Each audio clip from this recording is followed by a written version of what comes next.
Good morning. I would like to use this overview to show you how the sales and service work orders that have been created for our customer, Jones Transport, will be reflected in the customer record. Accounts receivable, customers. You may either enter in the code or press F4 for our search options. I know that Jones Transport has a code that begins with JONES. I'll type that in and then press F9 to search for just those codes beginning with Jones. It just so happens that the one we want is first in the list.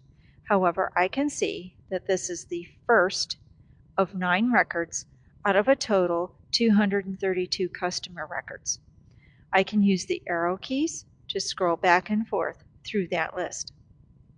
The first tab, General, contains all of the general information or defaults for this customer, such as their contact information, default terms, pay code, price level, taxing authority, and classes.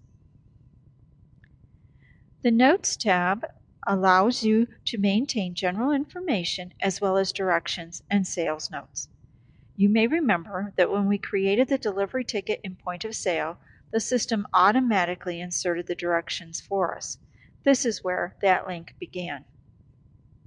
Tracked purchases. This allows you to see all of the serial numbers that have been assigned to this customer. Any products tagged as trackable are also listed. We illustrated the sale of a ZTT42 tractor with serial number 031810-001. And remember when we discussed the trackable system? You were able to see that the tractor had an attachment, a bagger that was attached through service. That is also listed. Move on over to the Work Orders tab. Here you can see work order number 772 that we created in service for the tractor, and work order 775 where we installed the bagger. Every work order ever created for this customer will be listed and can be filtered by date. The last tab over is Invoices. This tab will show all point of sale invoices that have been created for this customer. We began these overviews with point of sale invoice number 1296. Now let's go back to the Sales Information tab. This tab contains all of the vital statistics for the customer. Last payment, last sale, amount of available credit, amount open on quotes, layaways, and in service. Then we break the gross profit analysis into point of sale and service. This allows you to see if there is any margin difference between the two departments when dealing with this customer.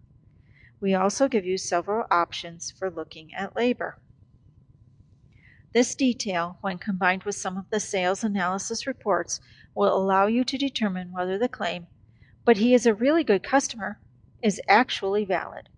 You may find that you are actually giving more product away and reducing your target profit dollars when dealing with very difficult customers.